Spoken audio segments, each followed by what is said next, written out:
अस्सलाम वालेकुम। पाकिस्तान में इस वक्त शाम के 7, भारत में 7:30 और यहाँ हमारे स्टूडियोज की घड़ियों में सुबह के 9 बज रहे हैं। वॉइस ऑफ अमेरिका वाशिंगटन की उर्दू सर्विस से हमारी बाकायदा नशरियात का आगाज होता है।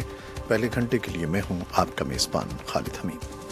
जैसा कि आप देख रहे हैं, फेसबुक लाइव पर हम आपके सामने हैं और वेबसाइट और रेडियो पर हमारा ये 1 घंटे का न्यूज़ शो जारी रहेगा। तो आगाज करते हैं पहले आज की अहम खबरों की सुर्खियों से।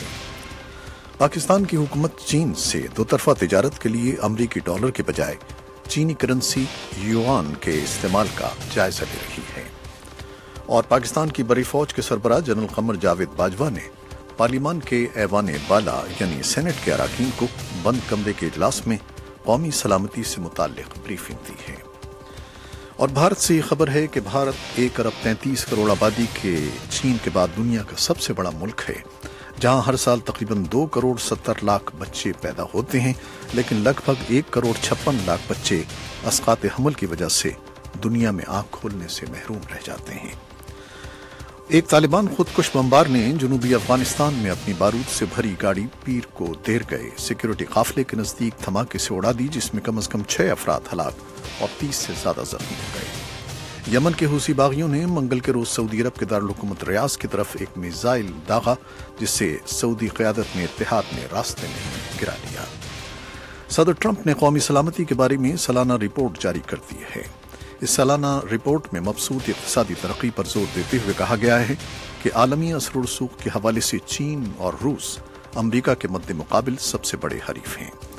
और चीन ने अपना रद्द-ए-अमल जाहिर करते हुए कहा है कि अमरीका की चीन के साथ मुखासमत की पॉलिसी दोनों मुल्कों के मफाद में नहीं है।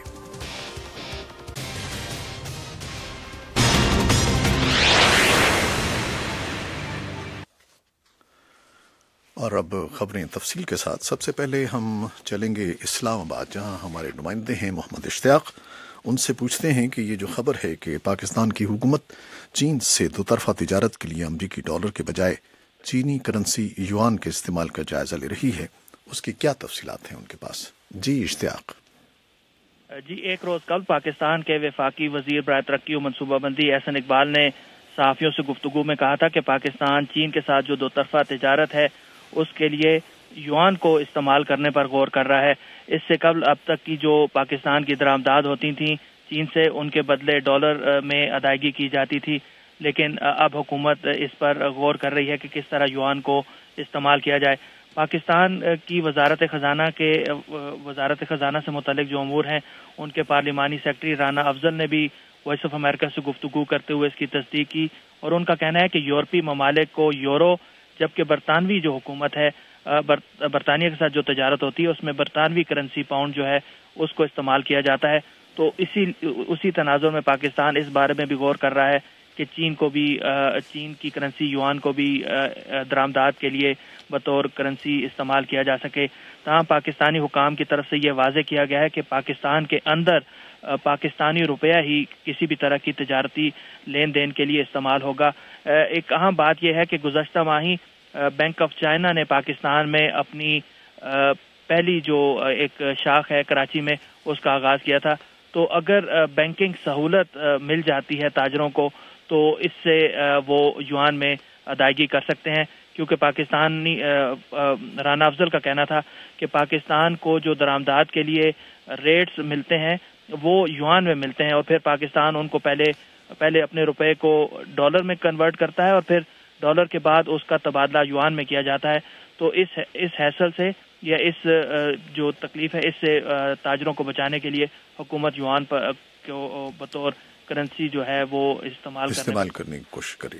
अच्छा इश्तियाक, दूसरी जो खबर है कि पाकिस्तान के बड़ी फौज के सरबराह जनरल कमर जावेद बाजवा ने सेनेट के अराकीन को बंद कमरे में एक ब्रीफिंग दी है, उसकी क्या तफसीलात हैं आपके पास। जी, सेनेट की तरफ से बाज़ाब्ता तौर पर उनको दावत दी गई थी इस इजलास में आने के लिए और फिर ये इजलास आज शुरू हुआ। ये बंद कमरा इजलास था। पूरी सेनेट को एक सेनेट कमेटी में बदल दिया गया। जनरल बाजवा के साथ ISI के डायरेक्टर जनरल और जो डायरेक्टर जनरल मिलिट्री ऑपरेशंस हैं वो भी मौजूद थे। उन्होंने 4 घंटे तक इस बंद कमरा इजलास को ब्रीफिंग दी। पहले 1 घंटा ब्रीफिंग थी, जबकि بعد میں 3 گھنٹے تک سوالات کے جوابات دیے گئے۔ اس اجلاس کے بارے میں باضابطہ طور پر تو اراکین کی طرف سے کچھ نہیں کہا گیا، کیونکہ ان کا یہ کہنا تھا کہ یہ بند کمرہ اجلاس تھا اور اس کی تمام تفصیلات جو ہیں وہ باہر نہیں بتائی جا سکتی۔ تاہم پاکستانی فوج کے ترجمان آصف غفور نے مختصر گفتگو کرتے ہوئے ذرائع ابلاغ کے نمائندوں کو اس کی کچھ تفصیلات بتائیں، اور انہوں نے کہا کہ یہ ایک خوشگوار ماحول میں سوالات کیے گئے اور ان کے جوابات دیے گئے، اور سینٹ کی جو دفاعی کمیٹی کے چیئرمین مشاہد حسین، انہوں نے ذرائع ابلاغ سے مختصر گفتگو میں کہا کہ اس سے یہ پیغام گیا ہے کہ پاکستان ایک جمہوری ملک ہے اور ان کے بقول ریاست کے جو تمام ادارے ہیں وہ آئین کے مطابق کام کر رہے ہیں۔ اچھا، اس میں کون کون اہم شخصیات شریک تھیں اندر سینٹ کے؟ سینٹ کے تقریباً تمام ہی اراکین اس میں موجود تھے۔ آج اراکین کی اکثریت نے اس اجلاس میں شرکت کی، کیونکہ اس کے بعد ایک اور قانون سازی بھی ہونی تھی، جبکہ پاکستانی فوج کی اعلیٰ عسکری قیادت یعنی جنرل باجوہ کے ساتھ ان کی پوری ٹیم وہاں موجود تھی۔ انہوں نے دہشت گردی کے خلاف جنگ میں جو پاکستان کا کردار ہے، اس کے علاوہ خطے میں اور پاکستان کو جس طرح کے چیلنجوں کا سامنا کرنا پڑ سکتا ہے، اس بارے میں اراکین کو بریفنگ دی، کیونکہ ماضی میں سینٹ کی طرف سے یہ کہا جاتا رہا ہے کہ ان کو بہت سے معاملات کے بارے میں آگاہ نہیں رکھا جاتا، تو یہ اس حوالے سے اسے اہم قرار دیا جا رہا ہے۔ اس سے قبل سینٹ میں کسی آرمی چیف نے تو اس طرح کی بریفنگ نہیں دی، البتہ 2011 میں پاکستانی فوج کے سابقہ اس وقت کے جو سربراہ تھے انہوں نے اور ڈی جی ISI نے مئی 2011 میں جو ایبٹ آباد میں اسامہ بن لادن کو امریکی اسپیشل فورسز کی کارروائی میں مارا گیا تھا، اس بارے میں ایوان کے مشترکہ بند کمرہ اجلاس کو ایک تفصیلی بریفنگ دی تھی۔ یہ پہلا اس قسم کا اہم اجلاس تھا۔ جی بہت شکریہ اشتیاق، آپ نے ہمیں دونوں خبروں پر بریف کیا۔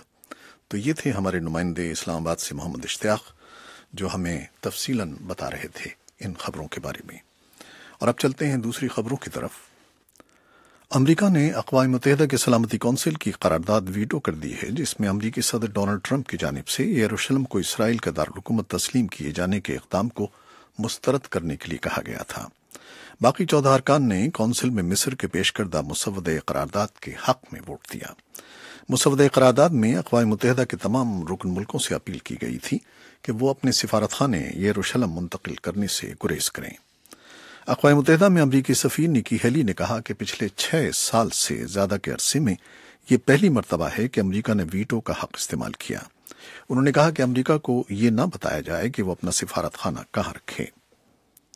اور امریکہ کے صدر ڈونلڈ ٹرمپ کے پیش کردہ ٹیکس اصلاحات پر منگل کو امریکی سینٹ میں ووٹنگ ہوگی، اور توقع کی جا رہی ہے کہ سینٹ یہ بل منظور کر لے گی۔